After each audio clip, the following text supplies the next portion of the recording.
Edin ede ya opi na nanso mabakono na enne de ye ka AACAFest Asante-Akyem Central August Festival enam Honorable Robert Yaokwache Municipal Chief Executive ene ne mpanimfo eso ene bae no ho nkomo ene ebedi enti jebre nehwe sa nkomo we na nkomo we si de yesi ahyehye no ede pa wo sori sima wa ha ho metwa me ho mesaba.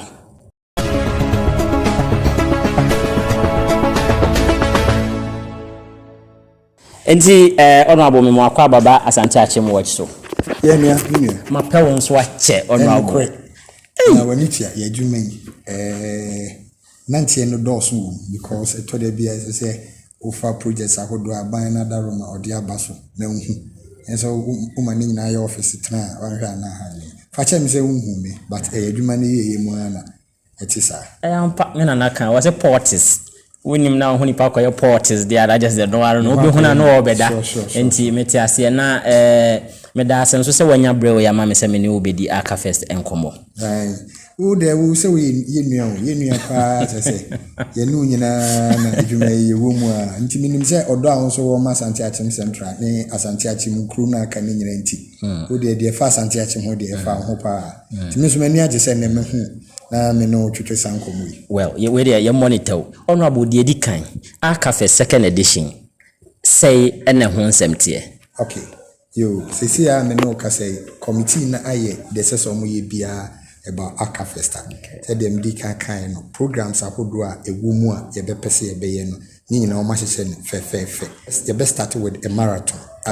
ye be ma mabunu no atentino mu mpomatu last year marathon na ye no it may surprise you to know that the Ubini yeno unya akwenyama and they on the call or represented region in our Ghana strongest sure until the Omo Air or TV3. So this year we are starting with the same marathon. Na you marathon na you better also na ya call Muslims sorry the makoye Muslim prayer the be program no ano. Apart from that, yeah football. Into football no you bono. There were 4 zones in our municipality. Inti 4 zones, no zones ni nyina bebo na ya bo final inti guso. Inti ye marathon no na football no mu start bobo to get the teams bebo final no ne ade ni nyina wia. Na se safi na dwumadi no ebeba ne pompon so pa. Inti ye be start with the bonfire night. Bonfire night no ye be ye no old station bar ho. Na ama this year ni Asante-Akyem fo nyina ye hia wo na ya ye sa bonfire night no e de be officially be adwumadi no ano ewi ade achi a ye be health work ne health screening wo main station ho na ye tintini yampo mu wi a yama enimdifo ye doctors ne omo maka nurses no ahwehwe ye apomudin ho nsem aboaye why say recommend e do bi ma ana ye recommend bi ma no out of health screening no e be dan e di na so watumi ehu tese be hwe apomdin ehon sensem enu achi no na afei ya toa so aba be trade fair ne food bazaar ne ade ni nyina so toa so aye de namua na ye be ba be gospel rock show a gospel rock show no this year no yankopon ya adoma yenya anyuntofo no akukudam ni bia omo so ebeba beboa yenuaba Obapa Christi beba beboa Reverend Moses Oke beba beboa Fred Owari Jr. obeba beboa ena omo maka ye oba ye locality nso ye wo yenuanum bi omo so they are blessed with a good voice omo so totono mo they will all come on board on the gospel show night no na ya danyankopon ase ahye nyankopon animuonyam ewo ho. Enti after no not just a trade fair no so to a trade fair in fact they started from 27th MCE we be 30th into 3 days be no Kese Stella Street num na food bazaar no most of the activities ni na ebe center na ya ye no ho kama enti ye be ye men's AACAFest na this year no so add the same place last year main station ho ye be men's AACAFest and then also the guest artist will be King Paluta and also be carry the night no ede I go through yenua Kwadwo Council Louis last year yenene ye into this year so oginemu a one Kimpaluta so behwe eno aye in fact yegusu aye tutu anamo aye didi nkomo unim se na na machin so for Asante-Akyem ha into your worst night any dinner night no we are arranging to make sure say nyame ya adom na nkomo any need in isia ono ne be carrying through the awards night ye be o blue moon to climax the program. So we want the people of Asante-Akyem Central to know say AACAFest no e sanya baso na this year no it will be bigger than the year nyina na the year na the climax no e ma na ye deba no no na eti training ani ntin a omo nyame apagya omo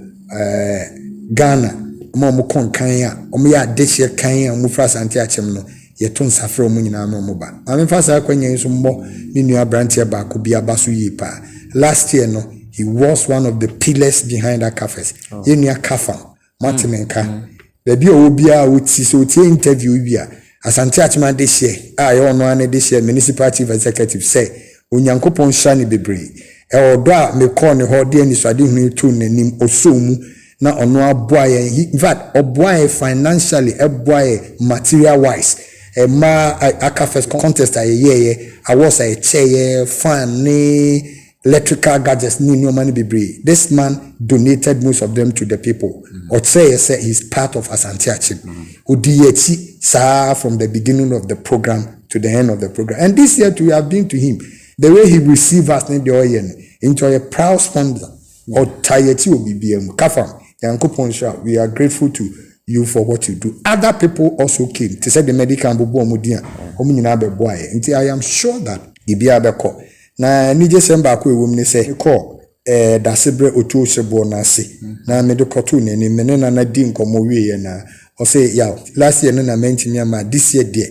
o yen hye na ma me pese grand deba no me an kasa me betena dwam na me special guest for the program and it tells you that it is gaining grounds for G2 and pay who say the papa and then fast to dear baby Asante-Akyem Central. In a nutshell, what I want to say is that Asante-Akyem Central August Festival ababa tenase ababa bitina Asante-Akyem this year be with me this year for AACAFest. We are starting from the 22nd to the 1st September. AACAFest no the program na to so asese edi agye Asante-Akyem fo ani akan ya bom ama ye nyina ye de botae ba kwasi ani so ahwehwe se ye di mpuntu kanko ba ko ye be pagya akyekyere Asante-Akyem Central nkruto ni nyina ti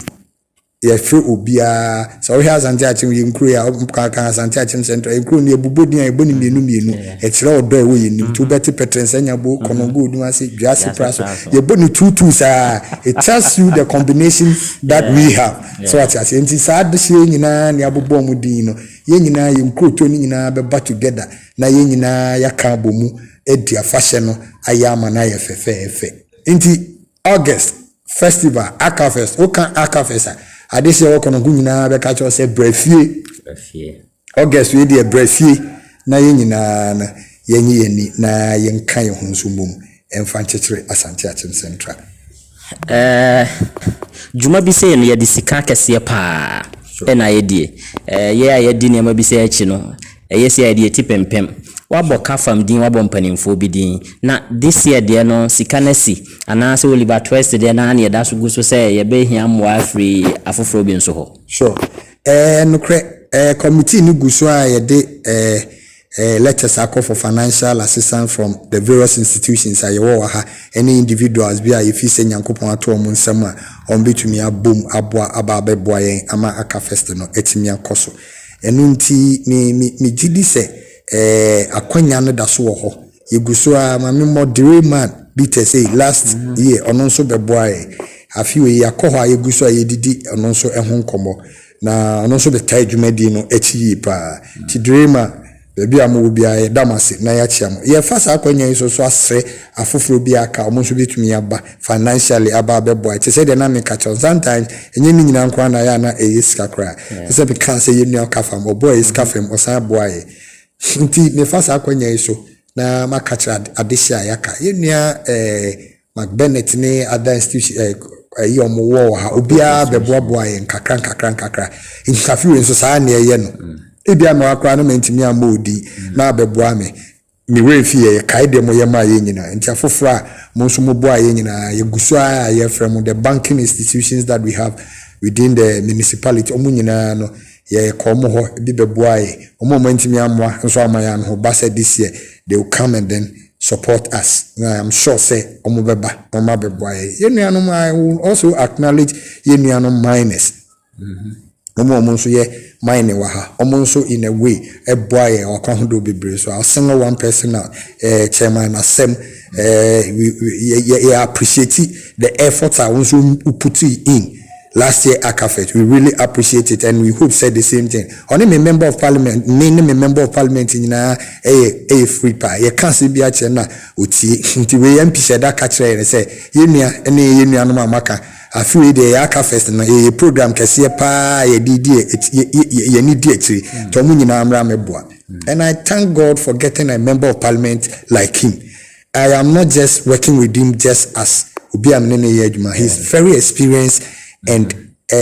unimude nyansa woni trimu bebre nti apart from say menene Yejuma as member of parliament, and I'm also learning so many things from him. Na ho brase the way o kase nipa ho otune boas unse politician people bash us so much, but obia o bashing ni the way of receiving no, this is what we call quality leadership. Receive everybody and assess situations and make sure say or hwehwe ye ama diaba me ogide na metai na minim say na niso ade hu papa o woma Asante-Akyem Central na ye nkabo mu no de ni nyina beba enu bi na wo AACAFest ye nyina ye hye ho fa ye hwehwe say ye de bebo na apagya ama Asante-Akyem Central etimi akonkan nti bo afofo aka nyina omo particularly the committee e de omo ye adwuma last year. They did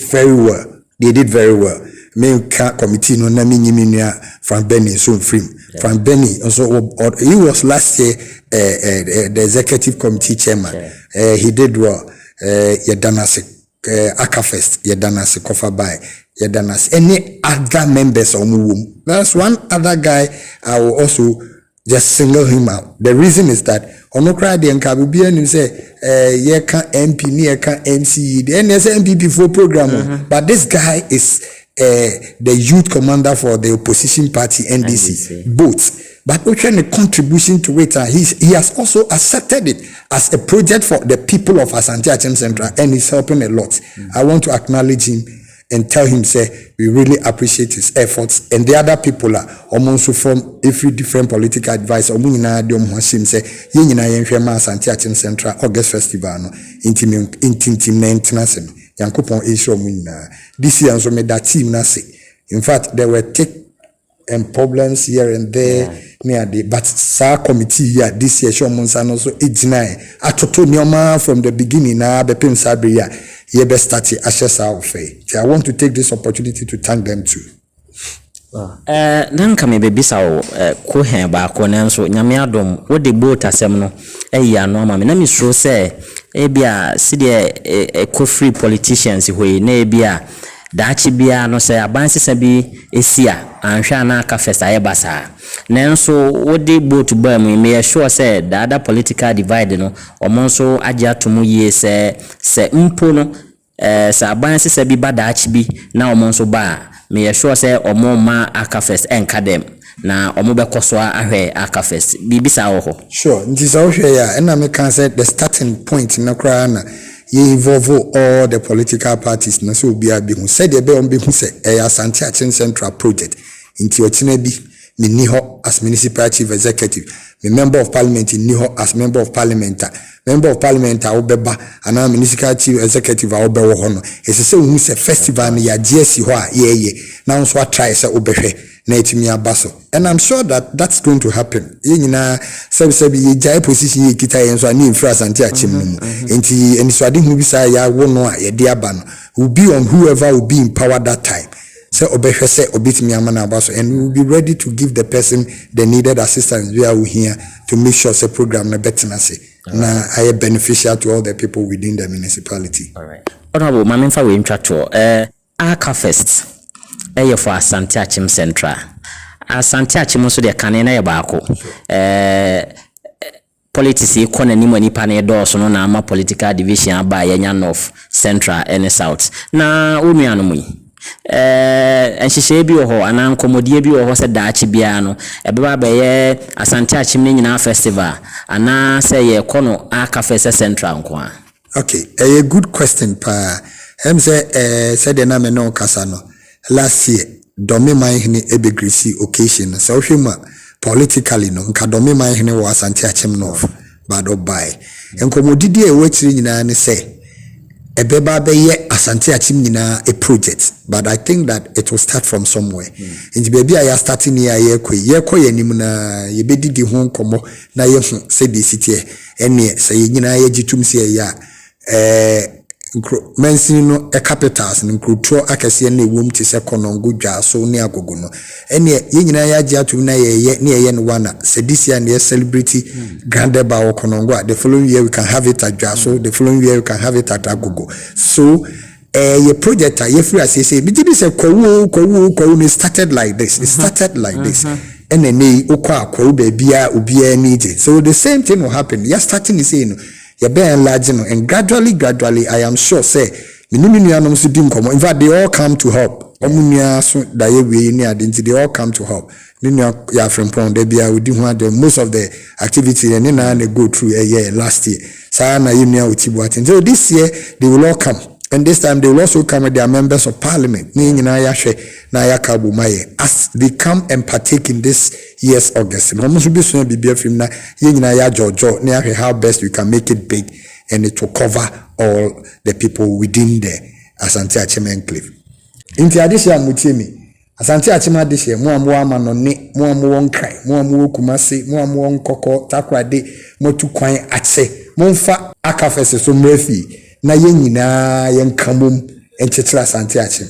Wow. Enti amanfo baabi a dae koson ya ene pitri. Nanso mi wogidie se kakra ya wote ye no atowasom. Asante-Akyem Central for a mowo baabi a Ghana ha Kumase nkran baabi a Ghana ha ene mo amowa abrochire. Yesere mo se na wonya wadwen wontwa wotekita kokotwa wotekita afi bra ne beginam na wanho hwe kra no deba no beginam. Bonfire ni bejinem na niema ebekoso eba gospel rock show no unim de obapa Christitimi ye so ho enti bra ni yenyinam Louise wenyasim kononwo abia awu Asante-Akyem beyede na Asante-Akyem oyede nso ka hu se na ema ye businesses ekoso na ema manfo nso ehu ye mo na niema ye pe no yensa atimi aka aban mu ene baabia AACAFest we eye second edition first edition no na ye kikim na second edition ni de emi se esro ebefi asase ano aha ana mede wosi midin ede yaw p we eya Asante-Akyem Watch ye ne honorable Robert Yaw Kwache ono ene ye municipal chief executive o Asante-Akyem Central ye ne no ene di nkomo meda obi ase